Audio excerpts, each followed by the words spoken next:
Further अपन देखेंगे chloroform की रासायनिक अभिक्रिया। दो बची हुई जो रासायनिक अभिक्रिया थी उनके बारे में आज अपन देखेंगे, जिसमें सबसे पहले अपन लेके चलेंगे हॉफमान कार्बिल अमीन अभिक्रिया। नाम से देख सकते हैं भी अमीन कुछ ना कुछ यहाँ पे यूज हो सकता है। तो देखिए हॉफमान कार्बिल अमीन अभिक्रिया वो अभिक्रिया बोल सकते हैं जिसमें प्राइमरी अमीन की अभिक्रिया जैसे ही क्लोरोफॉर्म के साथ करवाई जाती है CH-Cl3 इसकी उपस्थिति में, क्षार की उपस्थिति में जैसे ही क्लोरोफॉर्म के साथ प्राइमरी अमीन की अभिक्रिया करवाई जाती है तो वहां पे आइसोसाइनाइड का निर्माण होता है। किसका निर्माण बोल सकते हैं? RNC का निर्माण होता है, आइसोसाइनाइड का निर्माण होता है। साथ में KCl के मॉलिक्यूल्स अणु और जल के अणु यहाँ पे निकल सकते हैं। तो हॉफमान कार्बिल अमीन में बोला गया जैसे ही प्राइमरी अमीन की अभिक्रिया क्लोरोफॉर्म के साथ करवाई जाएगी क्षार की उपस्थिति में तो कार्बिल आइसोसाइनाइड का क्या बोल सकते हैं, वहां पे आइसोसाइनाइड का निर्माण वहां पे होगा। इसी अभिक्रिया को बोला गया है हॉफमान कार्बिल अमीन अभिक्रिया। अल्किल आइसोसाइनाइड वहां पे बनेगा। अब इस R ग्रुप की जगह, इस R समूह की जगह अपन कोई भी अल्किल समूह ले सकते, जैसे मिथाइल ले सकते हैं, इथाइल। ऐसे ही अपन क्या लेके चलेंगे? इथाइल ग्रुप लेके चलते हैं। जैसे R की जगह अपन ने क्या लिया? C2H5NH2 एक प्रकार का प्राइमरी अमीन है। जैसे ही प्राइमरी अमीन की अभिक्रिया CH-Cl3 क्लोरोफॉर्म के साथ होगी क्षार की उपस्थिति में, किसकी उपस्थिति में बोल सकते हैं?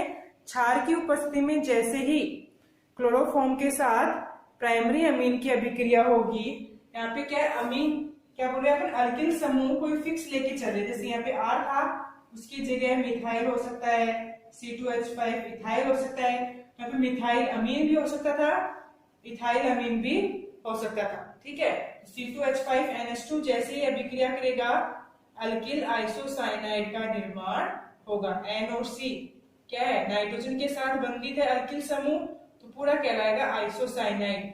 KCl बनेंगे, 3 KCl बन जाएंगे और 3 जल के अणु यहाँ पे निष्कासित हो जाएंगे। तो जैसे ही प्राइमरी अमीन की क्लोरोफॉर्म के साथ अभिक्रिया की है क्षार की उपस्थिति में आइसोसाइनाइड का निर्माण, उदाहरण है हॉफमान कार्बिल अमीन अभिक्रिया का। दूसरे प्रकार का अमीन ले सकते हैं कि अगर बेंजीन के ऊपर NH2 उपस्थित है, बेंजीन पे अगर NH2 उपस्थित है तो वो भी प्राइमरी अमीन की भांति कार्य करेगा। जैसे ही CH-Cl3 के साथ अभिक्रिया करेगा किसकी उपस्थिति में? क्षार की उपस्थिति में जैसे ही क्लोरोफॉर्म के साथ अभिक्रिया करेगा अमीन किसमें परिवर्तित हो जाएगा? अल्किल आइसोसाइनाइड के अंदर परिवर्तित हो जाएगा। NC बन जाएगा, KCl 3 KCl निकल जाएंगे और 3 जल के अणु वहां से निष्कासित होंगे। तो ये अलग अलग प्रकार से प्राइमरी अमीन की, भाई ये अलग प्रकार का प्राइमरी अमीन, ये अलग, और ये तीसरे प्रकार का प्राइमरी अमीन। तो कोई भी प्राइमरी अमीन की अगर अभिक्रिया क्लोरोफॉर्म के साथ करवाई जाएगी बेस की क्षार की उपस्थिति में तो किसका निर्माण होगा? वहां पे आइसोसाइनाइड, अल्किल आइसोसाइनाइड का निर्माण होगा, कहलाएगी हॉफमान कार्बिल अमीन अभिक्रिया। अब ये हो सकती है लेकिन इसकी क्रिया विधि क्या हो सकती है वो अपन देख के चलेंगे कि ओवरऑल क्रिया विधि क्या बोल सकते हैं, कौन कौन से पद यहाँ पे उपस्थित होंगे और कौन कौन से मध्यवर्ती का निर्माण यहाँ पे हो सकता है। तो सबसे पहले लेके चलेंगे कुछ ना कुछ रोल होगा, जो भी क्षार अपन लेके चल रहे हैं क्लोरोफॉर्म है या फिर अमीन। तो देखिए जैसे ही क्रिया विधि के बारे में बात की जाएगी तो सबसे पहले पद में जो क्षार था वो आयनन में परिवर्तित होता है। जो भी क्षार उपस्थित था वो किस में परिवर्तित होगा? आयन में परिवर्तित होगा। तो हॉफमान की क्रिया विधि के बारे में अपन बात करेंगे। क्रिया विधि में बोला जो अपन क्षार लेके चल रहे थे वो आयनन में परिवर्तित होगा, K पॉजिटिव और OH नेगेटिव का निर्माण वहां पे होगा, धनायन और ऋणायन दोनों का निर्माण होगा और ये क्या हो जाएगा? नाभिक स्नेही की भांति कार्य करेगा। मतलब जैसे आयन में परिवर्तित होगा ये क्लोरोफॉर्म के साथ अभिक्रिया करेंगे, CH-Cl3 के साथ अभिक्रिया करेगा OH नेगेटिव। जैसे ही अभिक्रिया करेगा अगर मान लो कार्बन हाइड्रोजन का बंध तोड़ना है तो हाइड्रोजन पे कौन सा चार्ज आएगा? आवेश आएगा प्लस का, और कार्बन पे कौन सा आएगा? माइनस का, इसलिए ये OH कहाँ अटैक करेगा, H पे अभिक्रिया करेगा। जैसे ही अभिक्रिया करेगा कार्बन पे आ गया नेगेटिव, ये Cl3 और साथ में क्या निकल गया, H2O का एक अणु, यहाँ से जल का एक अणु निकल गया। फिर बोला कि जैसे ही हाइड्रोजन निकलने पे कार्बन पे कौन सा आवेश आया है, माइनस का आवेश आया है। उस माइनस के आवेश को समाप्त करने के लिए क्या करते हैं, यहाँ से Cl निकलेगा। जैसे Cl निकलेगा बंध के इलेक्ट्रॉन लेके जाएगा, जैसे कार्बन से इलेक्ट्रॉन लेके जाएगा, कार्बन पे कौन सा आवेश आना चाहिए, प्लस का, लेकिन ऑलरेडी क्या है, माइनस का आवेश उपस्थित है, तो माइनस प्लस दोनों मिलके क्या हो जाएंगे, न्यूट्रल, नॉर्मल हो जाएगा, तो CCl2 का निर्माण होगा बिना कोई आवेश के। फिर ये CCl2 प्राइमरी अमीन के साथ अभिक्रिया करता है। जैसे प्राइमरी अमीन क्या होता है, नाइट्रोजन पे 2 हाइड्रोजन और एक अल्किल समूह, और हमेशा नाइट्रोजन पे क्या उपस्थित होते हैं, electrons, lone pair of electron उपस्थित होता है। जैसे ही अभिक्रिया होगी इसके साथ, CCl2 के साथ, CCl2 में ये Cl और ये Cl इस कार्बन पे अटैक करेगा। जैसे अटैक करेगा अपने दोनों इलेक्ट्रॉन किसको दे देगा, कार्बन को दे रहा है, मतलब इलेक्ट्रॉन दाता की तरह ये काम कर रहा है। तो जो भी दोनों में बंध बनेगा वो इस एरो के थ्रू दिखाया जाएगा, ताकि पता चले कि भी बंध में जो इलेक्ट्रॉन दिए गए हैं वो दोनों किसके द्वारा दिए गए हैं, नाइट्रोजन के द्वारा दिए गए। फिर जैसे ही KOH के साथ अभिक्रिया होगी, इधर से हाइड्रोजन निकलेंगे और इधर से Cl, दोनों के बीच में द्विबंध बनेगा R(N)C, और ये एरो दिखा रहा है कि जो तीसरा बंध है, तीसरे बंध के दोनों इलेक्ट्रॉन किसके द्वारा दिए गए हैं, नाइट्रोजन के द्वारा दिए गए। तो इसको लिख सकते हैं अल्किल समूह, नाइट्रोजन, नाइट्रोजन और कार्बन के बीच में द्विबंध, और ये एरो दर्शाता है कि दोनों के बीच में जो तीसरा बंध उपस्थित है वो सिर्फ इलेक्ट्रॉन किसके द्वारा दिए गए हैं, Nc के, नाइट्रोजन के द्वारा। ओवरऑल बोल सकते हैं आइसोसाइनाइड का निर्माण यहाँ पे होगा, और ये हो गई हॉफमैन कार्बिल अमीन की क्रिया विधि। इस विधि के द्वारा अपन अलग अलग प्रकार से अमीन की अभिक्रिया करवा के आइसोसाइनाइड का निर्माण कर सकते हैं। जैसे पीछे एग्जांपल में लिया, यहाँ पे R की जगह क्या हो सकता है, C2H5 ग्रुप भी हो सकता है। कौन सा ग्रुप हो सकता है, कौन सा समूह हो सकता है, मेथिल समूह भी यहाँ पे हो सकता है। जैसे अगर यहाँ पे C2H5 है तो यहाँ पे भी क्या बन जाएगा, C2H5, और इस R की जगह, लास्ट में इस R की जगह भी क्या आ जाएगा, C2H5। मिथाइल आइसोसाइनाइड का निर्माण वहां पे हो जाएगा। जैसे अल्किल आइसोसाइनाइड बोले थे, उसकी जगह क्या बन सकता है, आगे स्टार्टिंग से C2H5 लेके चलेंगे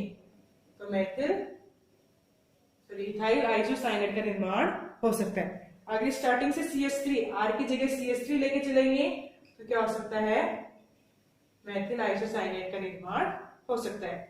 और अगर बेंजीन लेके चलेंगे तो बेंजील आइसोसाइनाइड का निर्माण यहाँ पे हो सकता है। फिर फिनाइल आइसोसाइनाइड का निर्माण यहाँ पे हो सकता है। तो इस R समूह पे निर्भर करता है कि कौन से प्रकार का आइसोसाइनाइड का निर्माण यहाँ पे हो सकता है। तो ये होगी हॉफमैन कार्बिल अमीन अभिक्रिया। अब दूसरे प्रकार की है राइमर टाइमन अभिक्रिया। दूसरी और लास्ट प्रकार की रासायनिक अभिक्रिया है क्लोरोफॉर्म की। फिर आपका क्लोरोफॉर्म कंप्लीट, और क्लोरोफॉर्म के बाद जो आयोडोफॉर्म और कार्बन टेट्राक्लोराइड है उनकी अभिक्रियाएं क्लोरोफॉर्म की भांति क्या है, सिमिलर हैं। तो उनको देखने की आवश्यकता नहीं है, सिर्फ आप नोट से ही क्या कर सकते हैं, उनको समझ सकते हैं कि पूरी क्रिया विधि तो क्लोरोफॉर्म की बता चुकी मैं। अब उनको दोबारा आयोडोफॉर्म और कार्बन टेट्राक्लोराइड में रिपीट करने की जरूरत नहीं है, इसलिए डायरेक्ट क्लोरोफॉर्म के बाद किसकी बात करेंगे, हेलो अरीन्स की बात करेंगे। किसकी बात करेंगे, चैप्टर का दूसरा टॉपिक नेक्स्ट पार्ट है हेलो अरीन्स के बारे में बात करेंगे, जैसे हेलो अल्केन्स के बारे में किए। तो अपन नेक्स्ट देखेंगे राइमर टाइमन अभिक्रिया। क्या नाम बोला गया, राइमर टाइमन अभिक्रिया। अपन यहाँ पे बोल सकते हैं, बोल सकते हैं टाइमन की जगह राइमर टिमान अभिक्रिया अपन देख के चलें। ठीक है। राइमर टीमान अभिक्रिया के अंदर अपन देखेंगे भी कैसे क्लोरोफॉर्म का यूज करते हुए अपन अभिक्रिया कर सकते हैं। मतलब कि जैसे ही फिनोल की अभिक्रिया, जैसे अपन किसकी अभिक्रिया करवा रहे थे अभी, प्राइमरी अमीन की, ऐसे उस प्राइमरी अमीन की जगह क्या लेंगे अपन, फिनोल। मतलब कि जैसे ही फिनोल की अभिक्रिया क्षार की उपस्थिति में क्लोरोफॉर्म के साथ करवाने पे सैलिस एल्डिहाइड प्राप्त होता है।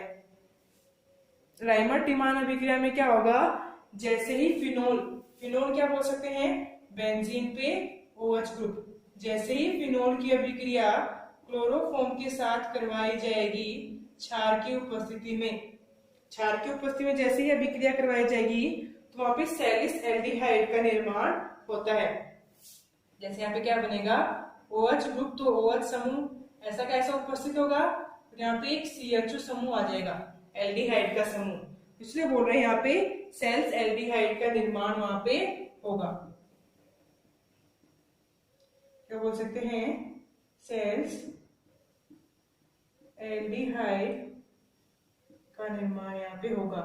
भी अगर OH ग्रुप उपस्थित है और वहीं पे क्या उपस्थित है, CHO ग्रुप उपस्थित है, तो उस पूरे को क्या बोल सकते हैं अपन, बेंजीन पे दो ग्रुप उपस्थित है, दो समूह OH और CHO, उसको बोला गया है सेल्स एल्डिहाइड का निर्माण। कि जैसे ही फिनोल की अभिक्रिया क्लोरोफॉर्म के साथ होगी क्षार की उपस्थिति में तो सेल्स एल्डिहाइड का निर्माण होगा, वही अभिक्रिया कहलाएगी राइमर टाइमर अभिक्रिया।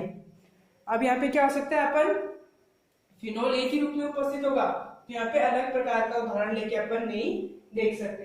बोला कि जैसे ही फिनोल की अभिक्रिया क्लोरोफॉर्म के साथ होगी क्षार की उपस्थिति में सेल्स एल्डिहाइड बनेगा, जिसको बोला गया है राइमर टीमान अभिक्रिया। अब नेक्स्ट इसकी अपने को क्या देखनी है, क्रियाविधि के बारे में देखना है। क्रियाविधि लगभग सेम है जैसी लास्ट वाले में थी, हॉफमान कार्बिल अमीन में थी। जैसे यहाँ पे KOH होगा, KOH K पॉजिटिव और OH नेगेटिव दो भागों में टूटेगा, K पॉजिटिव और OH नेगेटिव दो भागों में टूटेगा।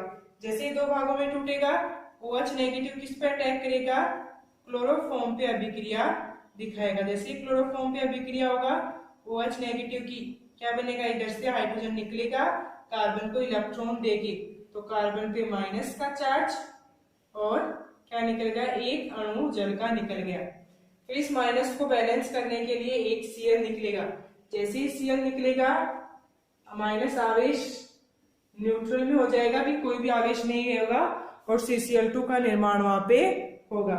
फिर सेम CCl2 की अभिक्रिया किसके साथ होगी, फिनोल के साथ। जैसे लास्ट वाली में CCl2 की अभिक्रिया किसके साथ थी, अमीन के साथ थी, वैसे ही यहाँ पे CCl2 की अभिक्रिया किसके साथ होगी, फिनोल के साथ होगी। यहाँ पे क्या होगा, बेंजीन पे OH ग्रुप और फिर किसके साथ अभिक्रिया, Cl और Cl के साथ अभिक्रिया होगा। ठीक है, इसके तीन बॉन्ड या फिर तीन बंध अपन अलग अलग दिखाएंगे। फिर जैसे ही अभिक्रिया होगी सबसे पहले क्या बोल सकते हैं, CCl2 के बजाय अपन पहले किसके साथ देखेंगे, दोबारा KOH के साथ। किसके साथ बोल सकते हैं, KOH के साथ अभिक्रिया होगी, H पॉजिटिव वहां से निकलेगा, H पॉजिटिव निकलेगा तो बेंजीन पे क्या आ जाएगा, जो OH की फॉर्म में था वो क्या आ जाएगा, O नेगेटिव के रूप में आ जाएगा। जैसे O नेगेटिव के रूप में आएगा अभिक्रिया किसके साथ करेगा, CCl2 के साथ अभिक्रिया करेगा। जैसे ही ऑक्सीजन अपने इलेक्ट्रॉन बंध में देगा, इस कार्बन के बंध बढ़े, इसलिए बंध को बैलेंस इक्वल रखने के लिए क्या करेगा, अपने बंध के इलेक्ट्रॉन किसको दे देगा, CCl2 के साथ शेयर करेगा। जैसे ही बनेगा नेक्स्ट क्या आएगा, नेक्स्ट उत्पाद कार्बन और ऑक्सीजन के बीच में द्विबंध आ गया।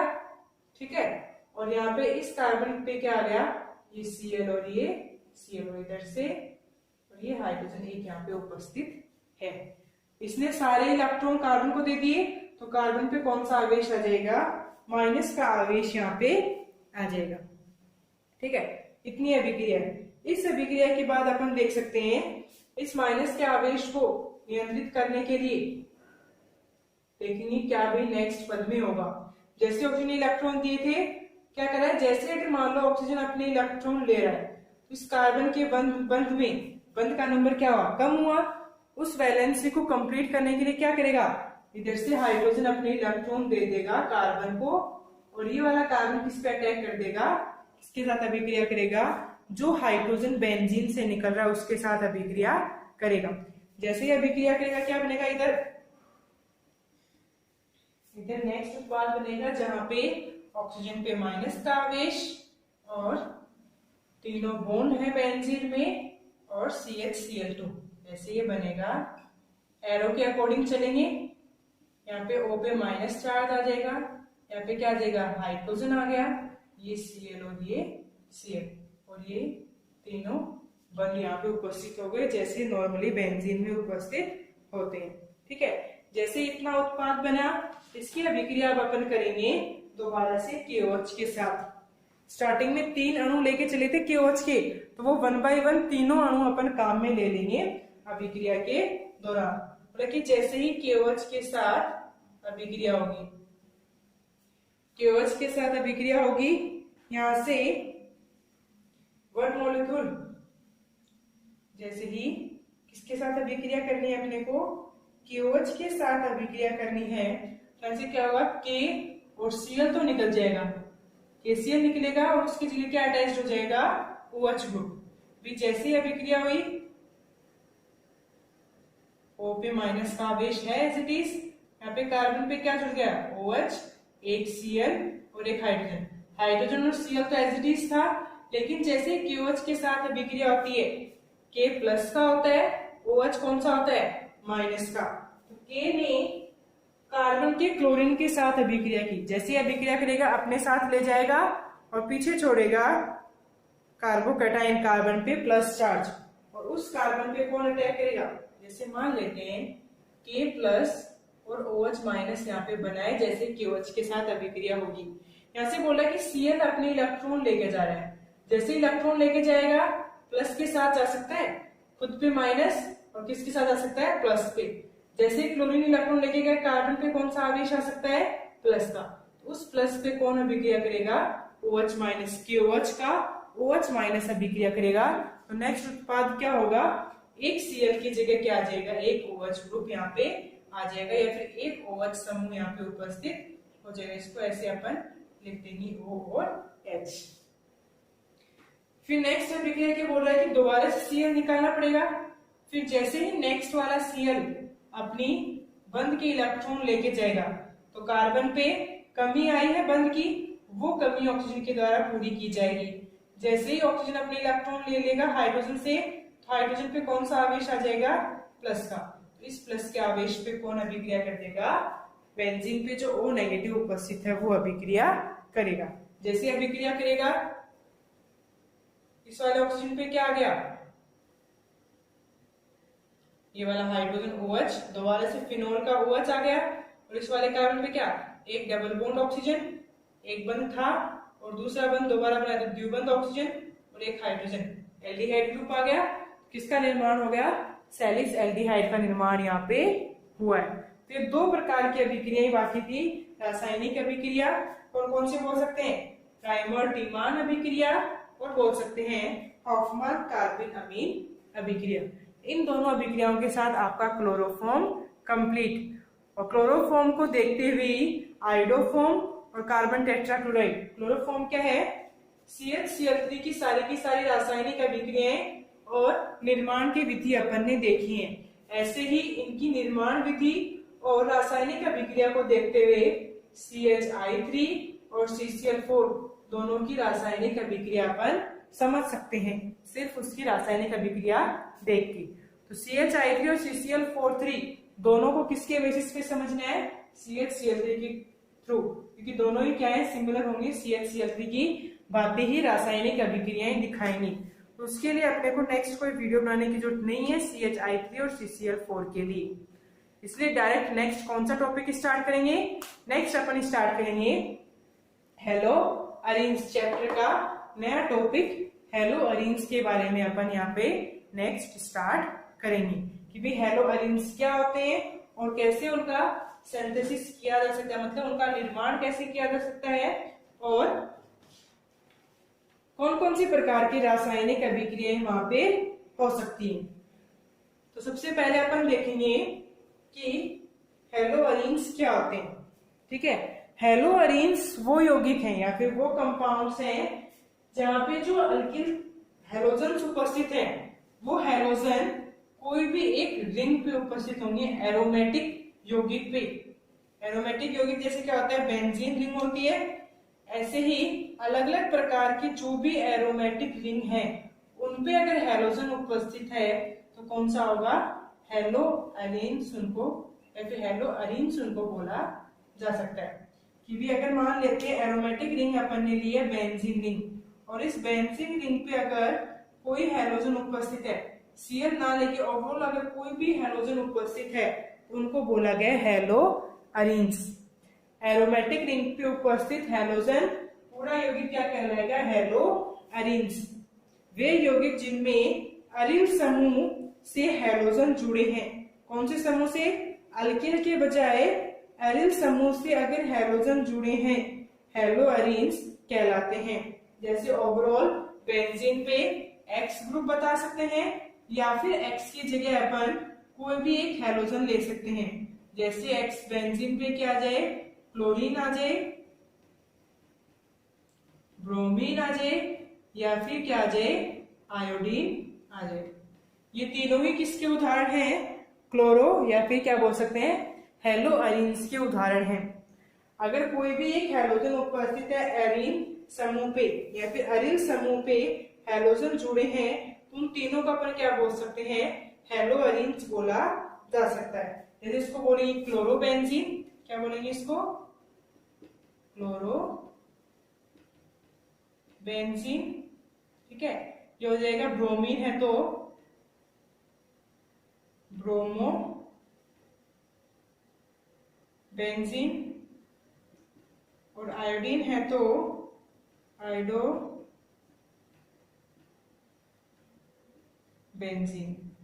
ये तीन यहाँ पे अलग अलग प्रकार के क्या हो सकते हैं, हेलोअरीन्स यहाँ पे हो सकते हैं, अरीन समूह पे उपस्थित हेलोजन। ये तो हो गई परिभाषा किसकी, हेलोअरीन्स की। अब देखना कि जैसे अपन ने हेलोअल्कीन्स में CX बंध की प्रवृत्ति देखी थी कि भी किस प्रकार का CX बंध उपस्थित होता है, तो वो आयनन के रूप में था।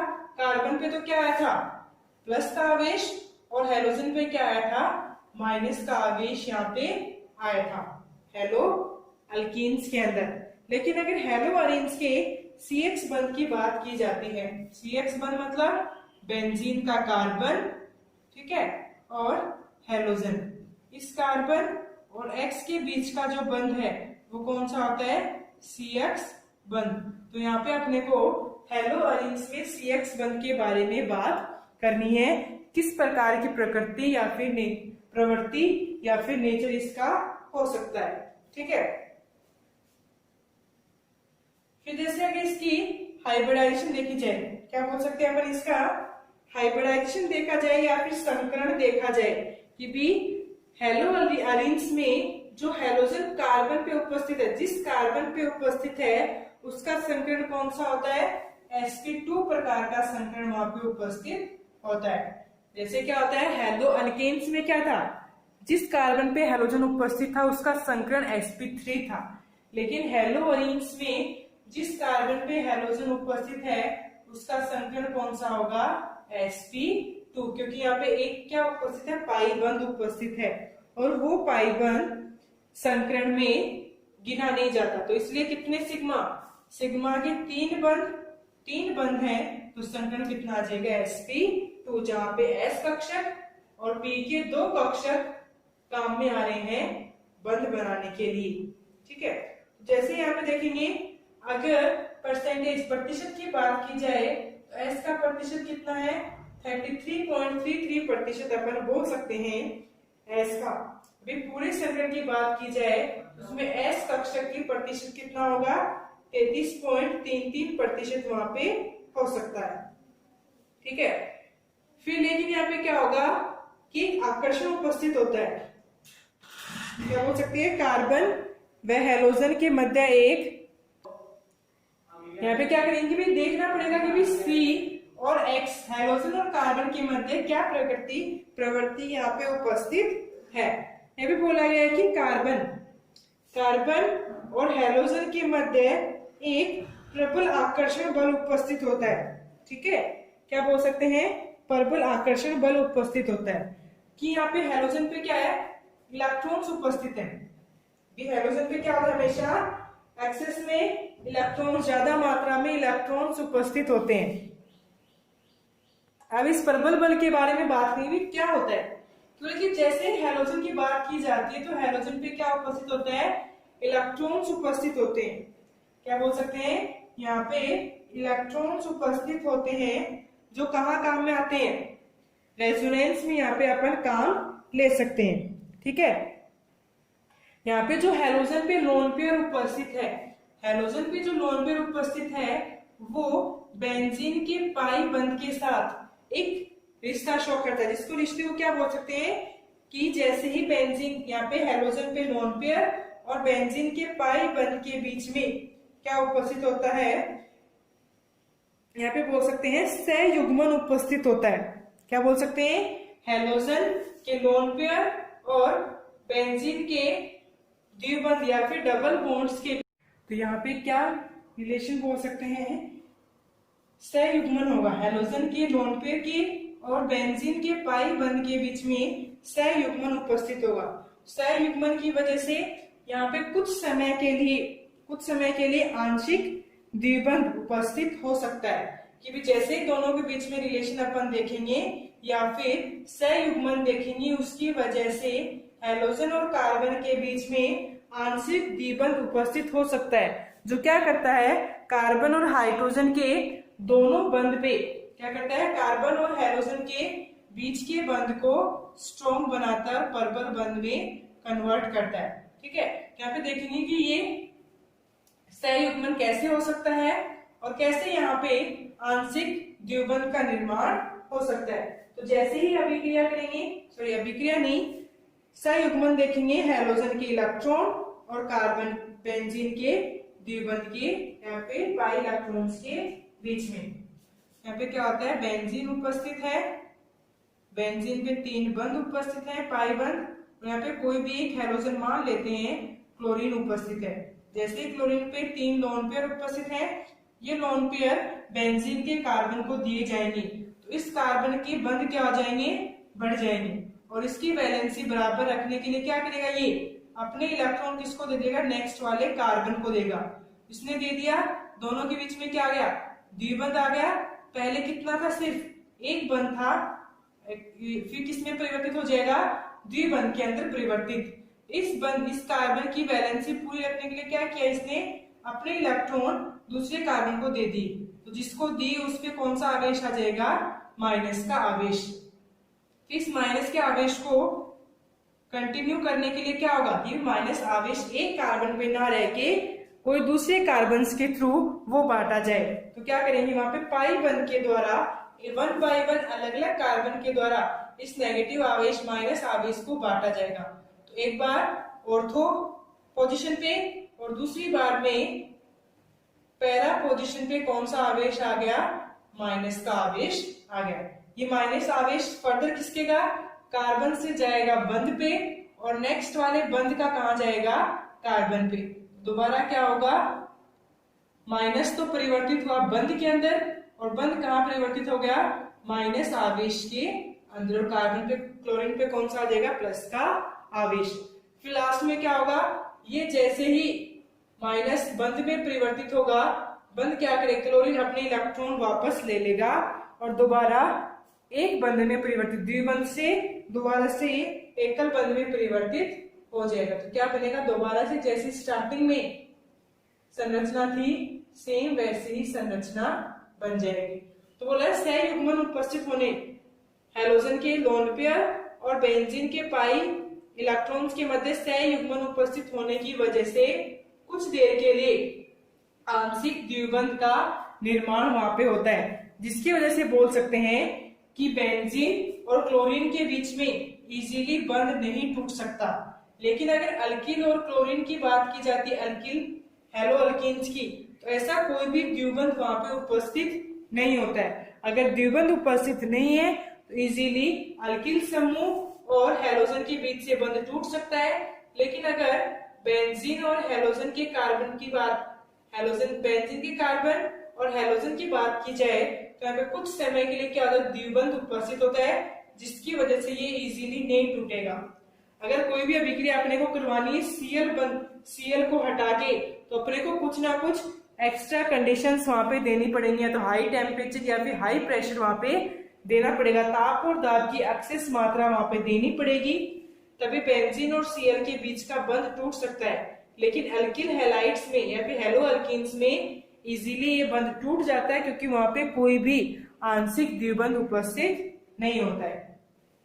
तो इसीलिए कौन ज्यादा अभिक्रिया कर सकता है, RCl ज्यादा अभिक्रिया कर सकता है अगर क्लोरीन को हटा के अभिक्रिया करवानी पड़े। अगर नाभिक स्नेह प्रतिस्थापन अभिक्रिया करवानी पड़े तो ज्यादा अभिक्रिया कौन करेगा, फास्ट गति के साथ RCl ज्यादा करेगा, बेंजील क्लोराइड या फिर हेलो अरीन्स की अभिक्रिया कम होती है हेलो अल्कीन्स के बजाय, क्योंकि हेलो अल्कीन्स में द्विबंध उपस्थित नहीं होता है, जबकि हेलो अरीन्स में क्या होता है, यहाँ पे सी और Cl के बीच में आंशिक द्विबंध उपस्थित होता है। इसी की वजह से ये लेस अभिक्रिया कम करता है और ये अभिक्रिया ज्यादा करता है।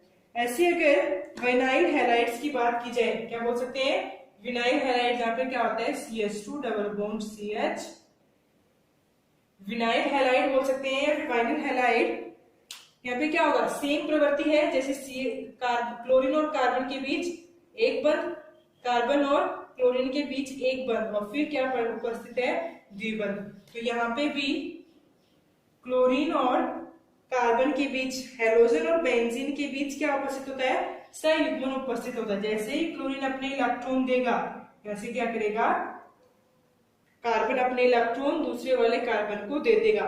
तो कुछ समय के लिए क्या है, CH2 पे माइनस का आवेश, CH और Cl के बीच में द्विबंध उपस्थित हुआ। तो जैसे बेंजाइल क्लोराइड्स में द्विबंध उपस्थित होता है, वैसे ही वाइनिल हैलाइड्स में भी द्विबंध उपस्थित होता है। तो विनाइल हैलाइड्स में भी इजीली अपन CCl बॉन्ड नहीं तोड़ सकते। जैसी प्रकृति इनकी होती है सिमिलर है, लेकिन यहाँ पे ये वाला इजीली बंध तोड़ सकता है। इन दोनों में CCl का बंध इजीली नहीं टूटेगा। कार्बन और हैलोजन का बंध या फिर बोल सकते हैं CX बंध किसके अंदर, हेलो अरीन्स में या फिर विनाइल्स में CX बंध नहीं टूटता, लेकिन यहाँ पे CX बंध टूट जाता है कार्बन और हैलोजन का बंध। ठीक है, तो अपन बोल सकते हैं कौन सा ज्यादा क्रियाशील हो सकता है, वो अपन इसके बेसिस पे देखेंगे, बंध टूट सकता है या फिर नहीं टूट सकता है। तो सबसे कम अभिक्रिया कौन करेगा, C6H5Cl मान लेते, कोई भी एक हैलोजन लेके सबसे कम अभिक्रिया करेगा। उसके बाद कौन सा आएगा, vinyl, CH2 double bond CHCl, और फिर सबसे ज्यादा अभिक्रिया कौन कर सकता है, RCl अभिक्रिया कर सकता है। तो अल्किल क्लोराइड सबसे ज्यादा अभिक्रिया कर सकता है, विनाइल क्लोराइड कम, और बेंजील क्लोराइड सबसे कम अभिक्रिया वहां पे दिखाता है, क्योंकि यहाँ पे ज्यादा देर, यहाँ पे तो द्विबंध उपस्थित ही नहीं है, इजीली टूट जाएगा। लेकिन यहाँ पे द्विबंध उपस्थित है, लेकिन ज्यादा देर के लिए इसमें उपस्थित है, और यहाँ पे कम देर के लिए उपस्थित है, तो ये इजीली अभिक्रिया करेगा इसके बजाय। तो ये हो गया अभिक्रिया या फिर क्रियाशीलता की एक ऑर्डर दिया गया है। ठीक है, क्रियाशीलता का नियम। लेकिन अगर बोल रहा है कि अगर ओनली बेंजीन हैलाइड्स की बात की जाए, जैसे बेंजीन पे आयोडीन, बेंजीन पे ब्रोमीन और बेंजीन पे क्लोरीन, अगर इन तीन चीजों की बात की जाए तो इनमें से सबसे फास्ट अभिक्रिया कौन कर सकता है, कौन सा करेगा, यहाँ पे सबसे फास्ट अभिक्रिया बेंजीन क्लोराइड, ब्रोमाइड, और सबसे कम क्रियाशील कौन सा होगा, आयोडाइड यहाँ पे सबसे कम क्रियाशील होगा। तो ये हो गया CX बंध का या फिर CX बंध की प्रकृति। हेलो अरीन्स के अंदर कुछ समय के लिए आंशिक द्विबंध उपस्थित होता है, जिसकी वजह से उसकी क्रियाशीलता घटती है, और एकल बंध के बजाय वहां पे द्विबंध की प्रकृति उपस्थित हो सकती है। जैसे एकल बंध मान लेते हैं 170 एंगस्ट्रॉम का होता है, तो यहाँ पे CX बेंजील क्लोराइड में 1.77 होता है, और यहाँ पे बोल सकते हैं 1.60 एंगस्ट्रॉम बंध की प्रकृति होती है। ना तो पूरी तरह से एकल बंध की प्रकृति होती है और ना ही पूरी तरह से द्विबंध की प्रकृति होती है। यहाँ पे कौन सी होगी, दोनों के मध्य, एकल बंध और द्विबंध के मध्य की प्रकृति वहां पे उपस्थित होगी, लेकिन एकल बंध से ज्यादा क्षमता का बंध वहां पे उपस्थित होगा। ये होगी हेलो अरेंज की स्टार्टिंग। नेक्स्ट में अपन देखेंगे हेलो अरेंज का निर्माण कैसे कर सकते हैं और कैसे उसकी रासायनिक अभिक्रिया हो सकती है। आज के लिए इतना ही। हेलो अरेंज का सिर्फ स्टार्टिंग।